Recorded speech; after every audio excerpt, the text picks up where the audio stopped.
ทิวทัศน์แห่งนี้สร้างมีแต่ความงามวิไลสมแล้วเป็นหน้าจับใจงามเนื้อถิ่นใดนาที่เล่างามธรรมศาสตร์ตามพุทธาป่าดงโคตรเขาถิ่นใดจะมางามเท่าสมเป็นเงายามแสงเมฆบางเสียงนกห้องกรูยามเศร้าตรู่หน้าอ่อนสอนยินแล้วเป็นหน้าสะอ่อนเสียงนกมันวอนห้องสั่งยามสายลมแวกเสียงใบแปลกดิ่งน้องกองดังหน้าผาเทียบหินน้องดังหมู่นกยางจอมบินกินปลาเมืองสุยไผ่ก็ยังต้องการ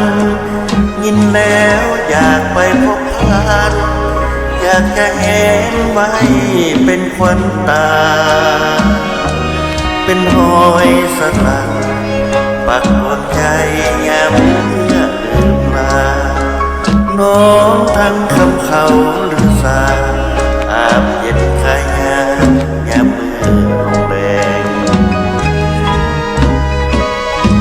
นั่งจอมผู้โสเดียวโง่คืนเต่ากลับมาเมืองสวยแสนงามสง่าดังเทพเทวาปั้นแต่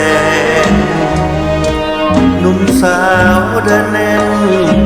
ยามตะเวนใครจะรับแสงเฟื่อไหลใต้ฟ้า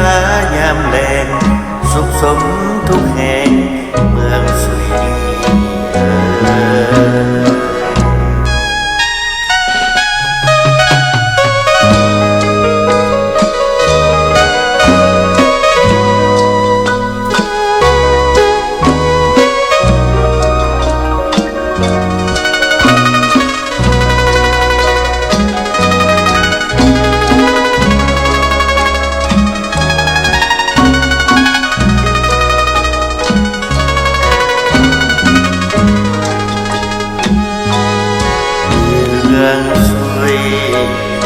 ไผ่ก็ยังต้องการยินแล้วอยากไปพบผ่านอยากจะเห็นไว้เป็นควันตาเป็นหอยสลักปักดวงใจยามเมื่อลืมลาน้องตั้งคำเขาหรือสาอาบเย็นคายยามเมื่อลงแรงนั่งจอมผู้โสเลี้ยวโง่คืนเต่ากลับมาเมืองสุยแสนงามสง่าดังเทพเทวาปั้นแต่งหนุ่มสาวเดินเล่นยามตะเวนใครจะรับแสง